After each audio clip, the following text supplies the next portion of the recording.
আচ্ছা, আমরা জানি যে প্রিমোশনের রোহন বেশ অসুস্থ।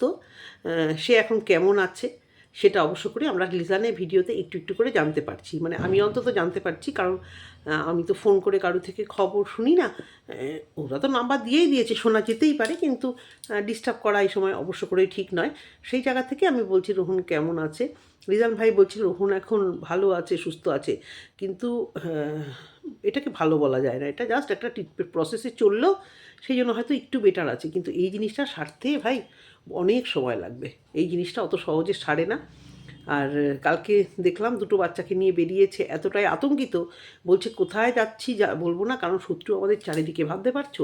ওইটুকুনি বাচ্চাকে আমার একটা কথা খুব জিজ্ঞেস করতে জানতে ইচ্ছে করে। ওরা তো অত ক্লিয়ার করে ভিডিওতে কিছু বলে না, নিশ্চয়ই ভিডিওর আড়ালে নিশ্চয়ই কিছু আছে ওদের হেল্পিং হ্যান্ড। এই বাচ্চাটাকে এত সুন্দর করে বাচ্চা, ও তো বাড়িতে রোহনের কোনো বউ ঠৌ নেই বা কোনো মহিলা নেই, মা আছে অবশ্য, এত সুন্দর করে ড্রেস আপটা কী করা, এই যে মিষ্টিভাবে একটা জামা পরিয়ে দুটো সুন্দর করে একদম স্মৃতিটিগুলোও পর্যন্ত সুন্দর করে, একটু আঁকা বাঁকা না, বরাবরই আমি দেখি ওর চুলের সেট আপটা খুব সুন্দর করে বার করে, মানে বানায়। তো সেইগুলো কে করে দেয়? হ্যাঁ, এটা আজ অবধি জানতে পারলাম না। ছোটো ছোটো ভিডিও করে, ওদের ভিডিওর স্টাইলটা যেটা বাচ্চাগুলোকে দেখায়, ওরা একই কথাই বারবার বলতে থাকে যে কী করবে, মানে স্ক্রিপ্ট লিখে তো আর বলে না, যেটা ইন জেনারেল কথা বলা যায় সেটাই করে আপডেট, জাস্ট একটা আপডেটে এসছে। কালকে যে আপডেটটা দিল, সোনামা কেমন আছে, সোনামা কেমন থাকবে, সে তো ভালোই থাকবে, বললো পড়াশুনো করেছো। হ্যাঁ, তো এটা বুঝতে পারছি না আমি স্কুলে দিয়েছে কি না, টিচার রেখেছি কি না, আজ অব্দি কোনো দিন এটা ক্লিয়ার করলে না। মানে করলে না, মানে সেভাবে ক্লিয়ার হলো না। মাঝখানে অনেকদিন ওদের ভিডিও দেখিনি, তাই পড়াশুনোর তো ক্ষতি একটা হবেই, ঘরে বাবা যদি অসুস্থ হয়।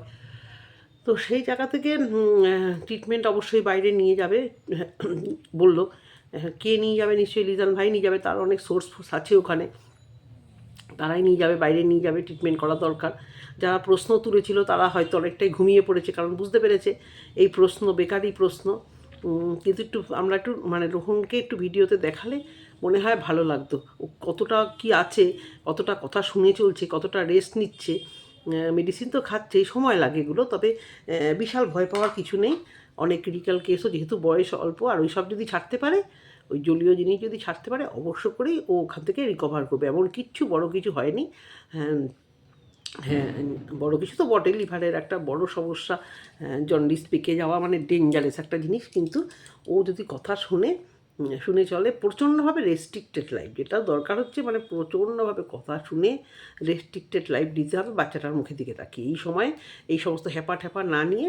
আর এই যে বললো না হার্টের প্রবলেম এসে গেছে, ওগুলো ওর মানসিক ব্যাপার, হার্টের রিপোর্ট তো কোনো খারাপ বেরোয়নি। ওরকম বুক ধরপড় করে, টেনশান হলে, অসুস্থ হলে মনে হয় না হার্টে কোনো প্রবলেম ওর বেরিয়েছে, অত ভয় পাওয়ারও কিছু হয়নি, অত নেগেটিভ কিছু ভাবার কিছু হয়নি। এইটুকুনি বাচ্চা ছেলের আবার কিসে হার্টে প্রবলেম, যদিও কিছু বলা যায় না, আমার কোলাঘাটে রিলেটিভ তো ওইভাবেই কত অল্প বয়সে 24 বছর 23 বছর ছেলে হার্ট অ্যাটাক চলে গেল, ওটা কোনো কথা না, তবুও এই বুকে ব্যথা মানে হার্টের প্রবলেম এসে গেছে, এতটাও বলাটা ঠিক নয়। এমনি তো আঙুল ওঠে ওদের দিকে। শাহরুখের ভিডিও দেখেছি দু একটা, ভিউজ তো সেরকম হচ্ছে না যতটা সোনামাকে নিয়ে যে ভিউজটা ওরা তোলে। তো ওরা বলেছে আর ভিডিও দেবে না ওরা, তাই মানে এই সংক্রান্ত তার দেয়নি।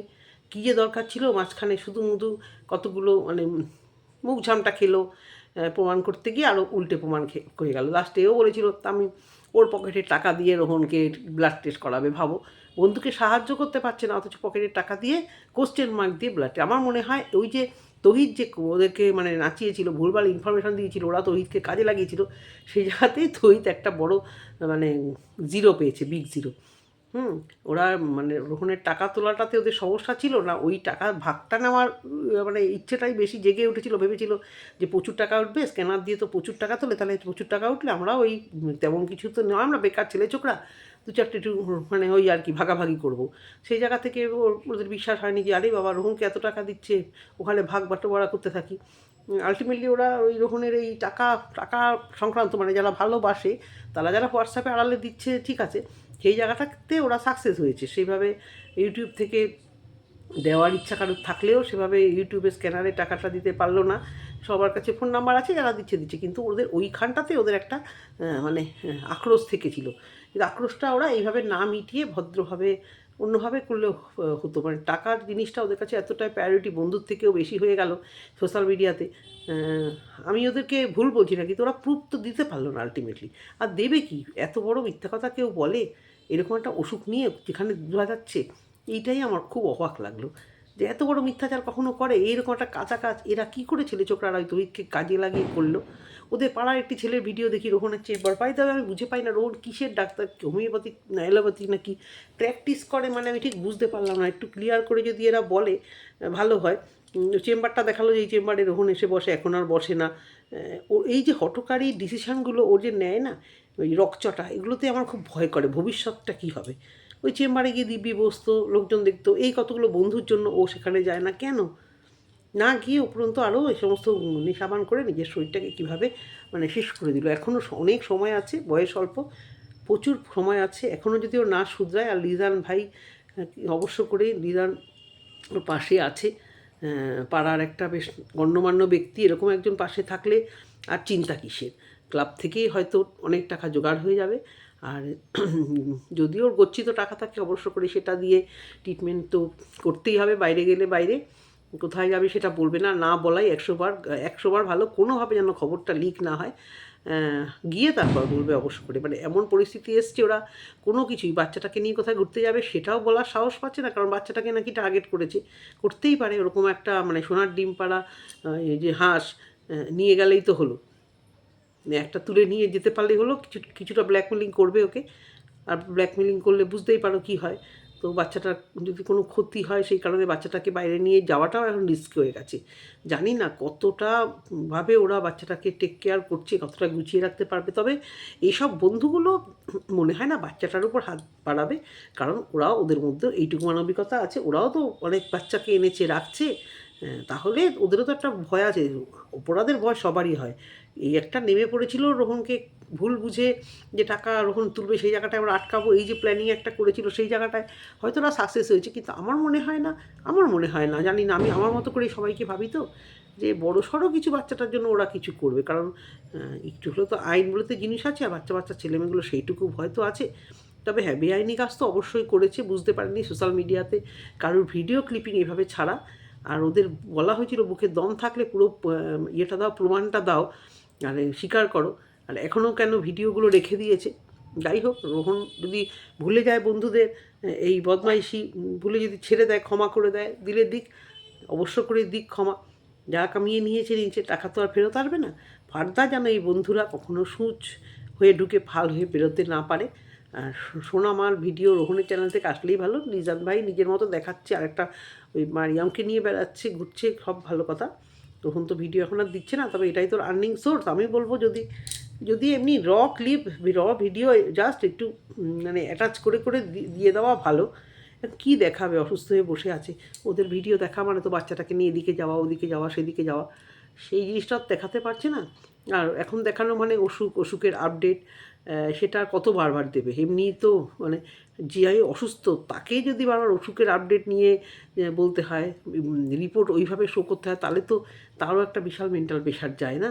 সব দিক থেকেই সত্যি মানে ছেলেটি নিজেকে কেন এইভাবে অসুস্থ করে ফেললো। আমি না প্রথম যখন ভিডিওগুলো দেখেছি, আমার যেন বিশ্বাসই করতে পারছিলাম না যে শরীর খারাপ বলছে। আমি ভেবেছি নর্মাল অ্যাসিডিটির জন্য হয়তো গা পাকায়, বমি আসে, হতেই পারে এগুলো, কিন্তু যে এরকম একটা বড় রোগ পুষে ফেলেছে, আর ও যে এইভাবে নেশাবান করে, আমি খুব মর্মাহত হয়েছি আমি, যে ওর মতো একটা সিনসিয়ার ছেলে পরের উপকার করে, কী কারণে, পরিবারের চাপে না কী এমন একটি মেয়ে দিল, কিছু আমরা জানি না।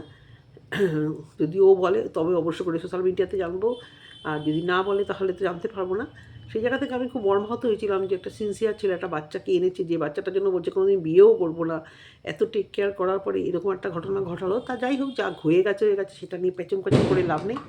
এখন আমাদের দেখতে হবে যে ওর ট্রিটমেন্টটা কতদূর ঠিক হচ্ছে, এবং ট্রিটমেন্ট একদম সলিড ট্রিটমেন্ট, ঠিকঠাক ট্রিটমেন্ট অবশ্য করেই হতে হবে।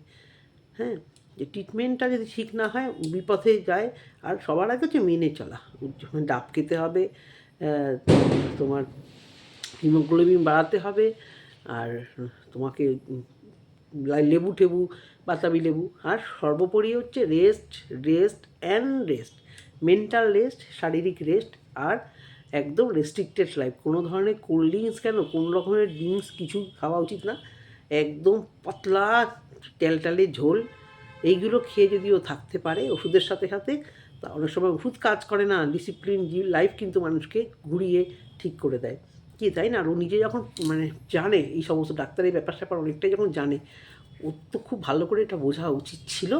এখনও সময় আছে, বয়স স্বল্প, অবশ্য করে আমরা জানবো যে কতটা ও মেনটেন করছে। আমরা দুদিন পর পর একটু আপডেট পেলে আমাদের মেন্টালিটিটা একটু ভালো লাগে। অবশ্য করে আমরা চাই যে একটু আপডেট দিতে, জানতে একেবারেই বলতে হবে না মিডিয়াতে যে ও কোথায় যাচ্ছে, কিভাবে যাচ্ছে, কিন্তু জানতে হবে যে কী ট্রিটমেন্ট হচ্ছে, প্রসেসটা কি। মেডিসিনগুলো দেখলাম, ওই মেডিসিনগুলোই চলবে এবং সারা জীবন ওর ওইগুলোই চলবে, সারা জীবন। এটা একদম সত্যি কথা, একদম মানে মাদুলি করে ওকে নিয়ে রাখতে হবে। আমার যেটুকু মনে হয়, যেটুকু ওর বিগড়িয়েছে এবং ওষুধগুলো দেখে যা বুঝলাম, কখনো ওর মানে কনস্টিপেশন এই সেই এ সমস্ত জিনিসের মধ্যে গ্যাস অম্বল এগুলো হতে দেওয়া চলবেই না। লিভারের সমস্যা এরকমই। তো কালকে আপডেটটা, কাল না পরশু দেখলাম বোধহয়, আমি তো কথা বলিনি এটা নিয়ে, ভালো লাগলো ভিডিওটা দেখে, আপডেটটা পেলাম যে কি ভীষণ আতঙ্কিত, যেভাবে বলছে না নিজেরই খারাপ লাগছে যে ওকে বাইরে নিয়ে যাবো, শত্রু চারিদিকে ঘোরা, এই কথাটা ভাবলে খুব আতঙ্ক লাগছে। যে ভালো থাকুক বাচ্চাটা, অবশ্য করেই কোনো খারাপ নজর যেন ওর দিকে না পড়ে, ওর এবং রোহনের অবশ্য করে যেন না পড়ে। আর কি বলবো বলো, ভিডিওতে যদি আরও কিছু আপডেট পাই নিশ্চয়ই তোমাদেরকে সেটা নিয়ে বলবো। যারা ভিডিওটি দেখছো তারা অবশ্য করে চ্যানেলটির পাশে থেকো, এটুকুই বলার। সবাই সুস্থ থেকো, সাবধানে থেকো, আর একটু মেনে চলো, ঠিক আছে? আবার নেক্সট আরেকটা ভিডিও নিয়ে তোমাদের সামনে আসবো। টাটা।